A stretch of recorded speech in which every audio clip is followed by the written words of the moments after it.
Hello.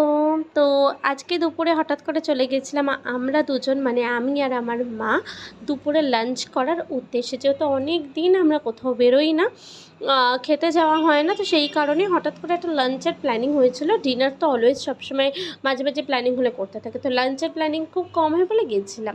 তো আমাদের এই নিয়ারেস্ট একটা রেস্টুরেন্ট ছিল, রবিবার রেস্টুরেন্ট। সেখানে খাওয়ার অর্ডার করে মা মেয়েতে দুজনে বসে বসে কয়েকটা ভিডিও করছিলাম, সেলফি তুলছিলাম। সেলফিগুলোর ফটো তোমাদেরকে পরে দেবো, নিশ্চয়ই তোমরা দেখতে পাবে। তো লাঞ্চে অবশ্যই গেছিলাম, তো ফিশ ফ্রাই নেবো না সেটা হয়, ওরা বলে ফিশ ফ্রাইটা নাকি পিওর ভেটকি ফিশ ফ্রাই। তো রিয়েলি ফিশ ফ্রাইটা দারুণ টেস্টি ছিল। বাসা ভেটকি অনেক জায়গায় দেয়, বাট এদের ভেটকিটা তো আমার ঠিকঠাকই মনে হলো। তো একটা ফিশ ফ্রাই দুজনে হাফ হাফ করেই নিয়েছিলাম, যেহেতু আমি আর মা খুব বেশি খেতে পারি না সেই কারণে।